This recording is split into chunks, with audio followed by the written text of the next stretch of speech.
రొయ్య పొట్టు కారం చేసాం కదండి. సో ఎప్పుడెప్పుడు తినాలా అని ఆత్రంగా ఉందన్నమాట.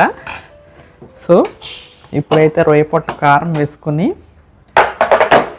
టేస్ట్ ఎలా ఉందో చూసేద్దాము. సో కారం వేసుకుందాం. వేడి వేడి అన్నంలో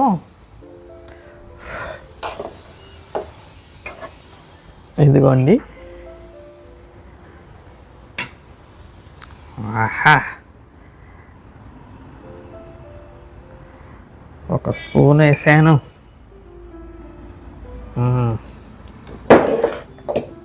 ఇది నెయ్యి వేసుకుని తినాలబ్బా.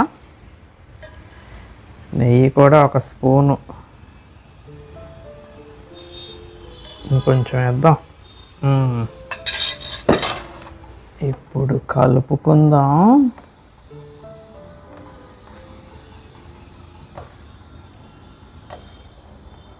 మంచి వాసన వస్తుందబ్బా, సూపర్గా. రొయ్య పట్టు కారం ఫస్ట్ టైం చేశాను.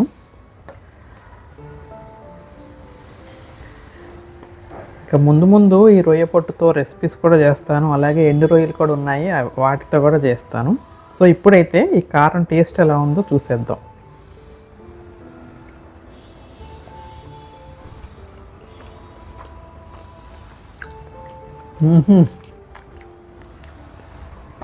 సూపర్ అబ్బా. రొయ్యలు తింటున్న ఫ్లేవర్ అయితే ఉంది.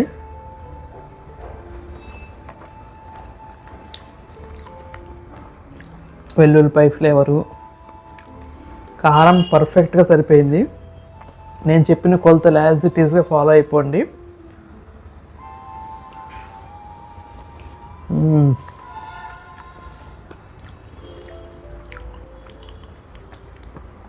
అన్నమంతా కూడా ఈ కారంతో తినేసేయచ్చు అబ్బా. ఈ కారంతో అన్నంలోకే కాదు, ఇడ్లీ దోశల్లో కూడా తినవచ్చు. అలాగే దోశల పైన స్ప్రింకిల్ చేసుకుని కూడా తినవచ్చు పైన. Hi friends, welcome to inspiring Roja. ఈరోజు రెసిపీ వచ్చేసి రొయ్య పట్టు కారప్పొడి అండి. పక్కా కొలతలతో చెప్తాను, యాజ్ ఇట్ ఈస్గా ఫాలో అయిపోండి. నేను ఒక 100 గ్రామ్స్ రొయ్య పొట్టుని ఒక బౌల్లో వేసుకొని వాటర్ పోసుకొని శుభ్రంగా కడుక్కుంటున్నాను. నేను ఆల్రెడీ ప్రీవియస్ వీడియోలో చెప్పాను కదా, డస్ట్ ఇసుక అలాంటివి ఏమీ లేవండి అని చెప్పి. ఒక 2 సార్లు కడుక్కుంటే సరిపోయింది నాకు. మీకు డస్ట్ కానీ ఇసుక కానీ అలా ఉంటే 4-5 సార్లైనా కడుక్కోండి, పర్వాలేదు. సో ఇలా నలుపుతూ కడుక్కోవాలన్నమాట. దానిపైన ఏమన్నా మట్టి, దుమ్ము, ఇసుక అలాంటివి ఏమైనా ఉన్నా అన్నీ వచ్చేస్తాయి. ఆ తర్వాత వాటర్ ఏమి లేకుండా ఇలా పిండుకొని వేరే ప్లేట్లోకి వేసుకోవాలి. రొయ్య పొట్టు అంటే ఏమీ లేదండి, చిన్న రొయ్యలు అనమాట. చిన్న సైజులో ఉన్న రొయ్యల్ని రొయ్య పొట్టు అంటారు. ఈ రొయ్య పొట్టుతోనండి చాలా రకాల వంటలు చేయొచ్చు. అంతేకాకుండా ఈ రొయ్య పొట్టు ఆరోగ్యానికి చాలా చాలా మంచిదన్నమాట. జనరల్గా పచ్చి రొయ్యల్లోనండి కొలెస్ట్రాల్ చాలా ఎక్కువ ఉంటుంది, అవి తింటే బరువు కూడా పెరుగుతారు. బట్ ఈ ఎండు రొయ్యల్లోనండి అస్సలు కొలెస్ట్రాల్ అనేది ఉండదు. బరువు పెరగటం కాదు కదా, బరువు తగ్గుతారని చెప్పొచ్చు. సో దీంట్లోనండి చాలా ఎక్కువ మోతాదులో ప్రోటీన్స్, విటమిన్స్, జింక్, అయోడిన్లు ఎక్కువగా ఉంటాయన్నమాట. ఈ చిన్న రొయ్యలు తింటే బరువు ఎట్లా తగ్గుతాము, మరీ ఎక్కువ చెప్తున్నాను నేను అని అనుకుంటున్నారా? అదేం కాదండి. ఈ చిన్న రొయ్యల్లో ఏంటంటే జింక్ అధికంగా ఉంటుందండి. ఈ జింక్ పని ఏంటంటే మన ఆకలిని కంట్రోల్ చేస్తుంది. సో ఆకలి కంట్రోల్ అయితే ఏమవుతుంది, మనం ఇంటేక్ అనేది తక్కువ తీసుకుంటాము. ఇంటేక్ తక్కువ తీసుకుంటే బరువు అనేది కంట్రోల్లో ఉంటుందన్నమాట. రొయ్య పట్టులో ఇసుకుందనుకోండి, కడిగే స్టైల్ ఏంటో తెలుసా? గుండ్రంగా తిప్పుతూ కడగాలన్నమాట. ఇదిగోండి ఇలా తిప్పాలి, అప్పుడు ఇసుక కిందకి వెళ్ళిపోతుంది, రొయ్య పొట్టు మాత్రమే పైకి ఉంటుంది. ఇది ఒక టిప్. నేనైతే ఇలా బాల్కనీలోనే ఎండబెట్టేశానండి. సో అదే టెర్రస్ మీద పెడదాం అనుకున్నాను కానీ, సో అదైతే మళ్ళీ పైన ఏమన్నా కప్పాలి. దీనికి అసలు వెయిట్లెస్ కదా, చిన్న రొయ్యలు కాబట్టి గాలికి ఎగిరిపోతాయి.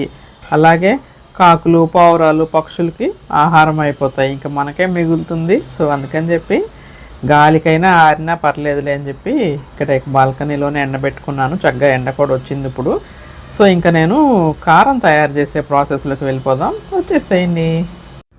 ముందుగా ఒక ప్యాన్ పెట్టుకొని దాంట్లో 1 స్పూన్ ఆయిల్ వేసుకోవాలండి. నేను పక్కా కొలతలతో చెప్తున్నాను, రాసుకోండి.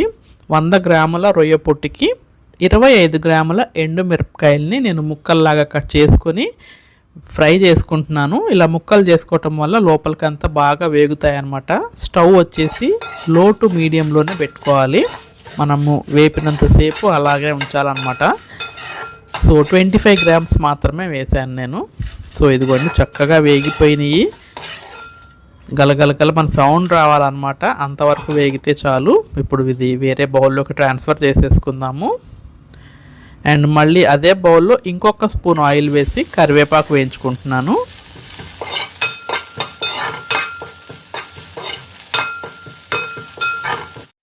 ఈ కరివేపాకు కూడా చక్కగా ఫ్రై అవ్వాలన్నమాట. అప్పుడే కారం నిల్వ ఉంటుందండి. కొంచెం పచ్చి పచ్చిగా అలా ఉంటే నిల్వ ఉండదు.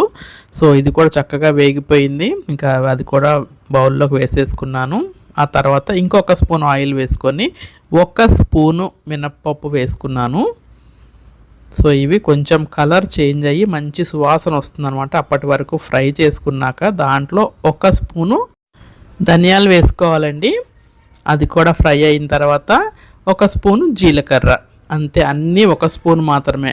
మీకు గుడ్డిగా గుర్తుండాలి అంటే 100 గ్రాములకి 1 స్పూను ధనియాలు, 1 స్పూను మినపప్పు, 1 స్పూన్ జీలకర్ర, 25 గ్రాముల ఎండుమిరపకాయలు. ఇవన్నీ కూడా చక్కగా కలర్ మారి మంచి సువాసన వచ్చే వరకు ఫ్రై చేసుకోవాలి. చూసారా చక్కగా ఫ్రై అయిపోయినాయి. ఇవి కూడా వేరే బౌల్లోకి ట్రాన్స్ఫర్ చేసేసుకుంటున్నాను. ఇప్పుడు అదే ప్యాన్లో మనము కడిగి ఎండబెట్టి ఆరబెట్టుకున్న రొయ్య పొట్టును వేసుకోవాలండి. ఈ రొయ్య పొట్టు ఫ్రై చేసేటప్పుడు మనం ఎటువంటి ఆయిల్ వేయాల్సిన అవసరం లేదు. ఈ రొయ్య పొట్టును కూడా మీడియం టు లోలోనే ఉంచుకొని ఫ్లేమ్ చక్కగా ఫ్రై చేసుకోవాలన్నమాట. కొంచెం కలర్ చేంజ్ అవ్వాలి, కొద్దిగా రెడ్డిష్ కలర్లోకి రావాలన్నమాట. అలాగే వేగుతున్న కొందికి ఈ రొయ్య పొట్టు సైజ్ అనేది తగ్గిపోతూ ఉంటుందన్నమాట. వేసినప్పుడు కొంచెం ఎక్కువగా కనిపిస్తుంది, వేగేసరికి తక్కువ అయిపోతుంది అనమాట. అప్పటి వరకు ఫ్రై చేసుకోవాలి చక్కగా. అవి కూడా గల్గల్ మన సౌండ్ వస్తూ ఉంటాయన్నమాట, చిటపటా అంటూ ఉంటాయి కూడా. సో చూసారా కొంచెం కలర్ చేంజ్ అయిపోయింది, చక్కగా వేగిపోయినాయండి. సైజు కూడా తగ్గిపోయింది చూసారా, క్వాంటిటీ తగ్గింది, సైజు తగ్గింది.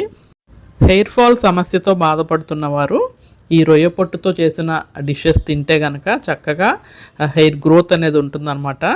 సో చూసారా రొయ్య పొట్టు చక్కగా వేగిపోయిందండి, కలర్ కూడా చేంజ్ అయింది. ఇంకా ఇది కూడా బౌల్లోకి ట్రాన్స్ఫర్ చేసేసుకుంటున్నాను. అండ్ ఇప్పుడు అదే ప్యాన్లో మనకి కారానికి సరిపడా ఉప్పు కూడా వేసుకొని కొంచెం ఫ్రై చేసుకుంటున్నాను. అండ్ ఇవన్నీ కూడా పూర్తిగా చల్లారిపోయినాయండి. ఇప్పుడు ఇవి మిక్సీ జార్లోకి వేసేసుకుని దాంట్లో పొట్టు వలుచుకున్న వెల్లుల్లిపాయ ఫుల్పాయ ఒకటి వేసేసాను. అలాగే వేయించుకున్న ఉప్పును కూడా వేసేసుకుని మెత్తగా గ్రైండ్ చేసేసుకుందామండి. సో ఇదిగోండి కారం చూసారా చక్కగా గ్రైండ్ అయిపోయింది. అంతేనండి, రొయ్య పొట్టుతో కారప్పొడి అయితే రెడీ అయిపోయింది. సో చూస్తుంటేనే నోరు ఊరిపోతుంది అనమాట, ఎప్పుడెప్పుడు తినేయాలా అని ఉంది. ఆ కలర్ చూడండి, ఆ టెక్స్చర్ చూడండి, వాసన అయితే భలేగుందండి. సో వీడియో నచ్చితే మీరు కూడా ట్రై చేయండి. అలాగే కొత్తగా చూస్తున్న వాళ్ళైతే సబ్స్క్రైబ్ చేసుకోండి.